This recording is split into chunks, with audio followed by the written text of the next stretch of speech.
the different functions of the Supreme Being. If you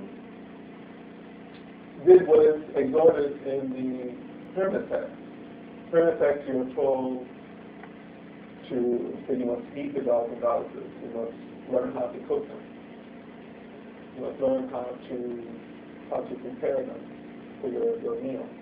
There's a morning meal of gods and goddesses, there's an evening meal of gods and goddesses.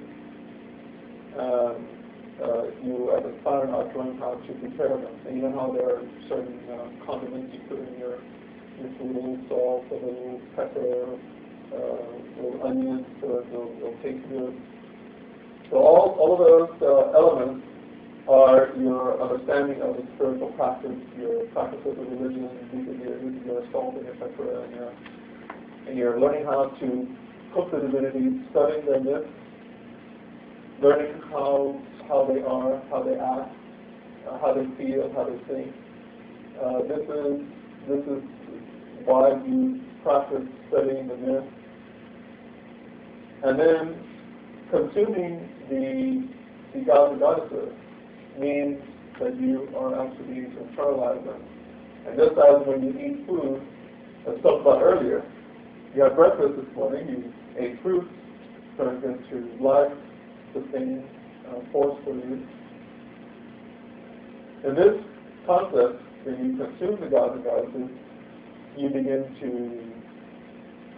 to become them, you begin to act like them, you begin to feel like them, you begin to think like them, and so on and so forth.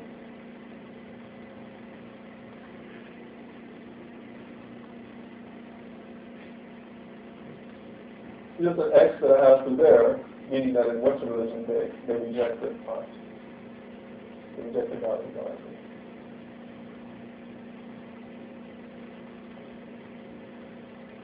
The thing also in African religion is that the Supreme Being is never worshipped, how shall we say, in practice, in physical practice. You worship the divinities, the gods and goddesses, because the Supreme Being is so transcendental that anything that you do in the world of time and space is ineffectual. It is what would be a good word to explain that? Ineffectual, but also inappropriate. That's probably a good word to use. In order to worship, you have to worship with like instruments. For instance, you're worshiping the physical gods and goddesses, which is what the Neteru are. It's Neter and the Neteru. Then you must worship with physical objects. If you're going to worship the physical gods and goddesses, they have form, and you see them here with their symbols and their characters and things like that.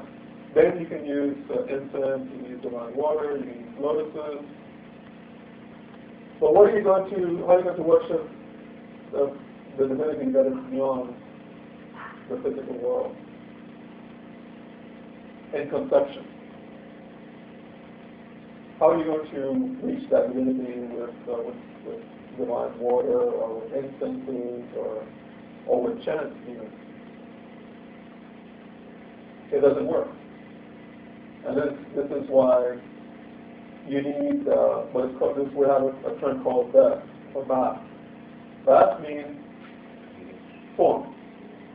So you have divinity with form and divinity without form, or Amba, or Anwen.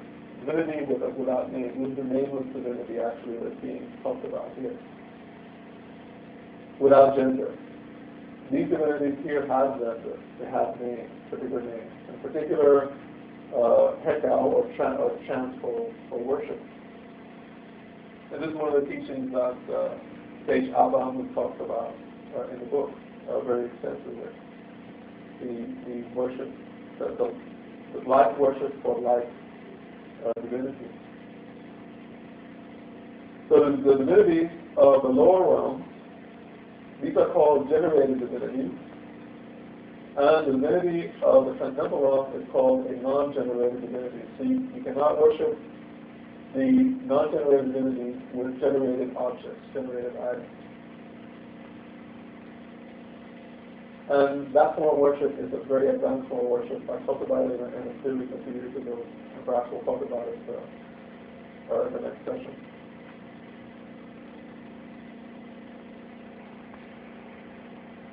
Essence, so we'll have that last one. The Supreme Being is manifesting, therefore, through the lesser being. So I'm getting at that we may not be able to conceptualize this Supreme Divinity, but the Supreme Divinity is all around us all the time and everywhere through all the different forms of divinity. Like, for instance, the physical form. Shu, the air. Yes, the earth. Nu, the sky. Sepnu, the waters. The elements that compose the very world that we're in. The skin, the blood. In fact, the thoughts that you use to think in your mind are composed of subtle elements as well.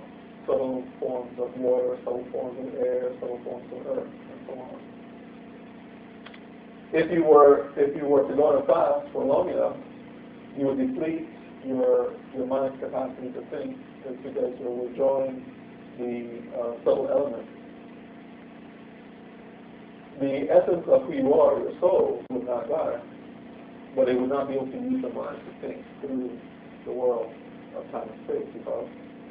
And this is why, if you practice meditation, you reach actually a point where you do not need the mind to perceive existence, to perceive your own existence. You can exist without thinking. Ordinarily, most people need to think in order to exist. Like was it Descartes that said, I think, therefore I am? Actually, that isn't correct. You are. And because you are, you can think. But you do not need to think in order to be. If you were to discover your essential nature devoid of thought, then you would discover the true self, which is the Aku, the glorious spirit that is within you. And that is one with the Supreme, with the Ra Aku. And that is what the glorious life system meditation talks about. 3 stages of religion: myth, ritual, and mysticism. Religion has to have these 3 steps in order for you to have a complete spiritual journey. If you are missing some of these steps, your religious practice is going to be limited. Most religious practice in the West is limited only to myth and ritual. And therefore, the mysticism or metaphysical aspect of religion is lost. So most people in the West do not experience ecstasy. They do not experience meditative absorption. And since they do not have ecstasy, they cannot have true peace in life. They cannot have true empathy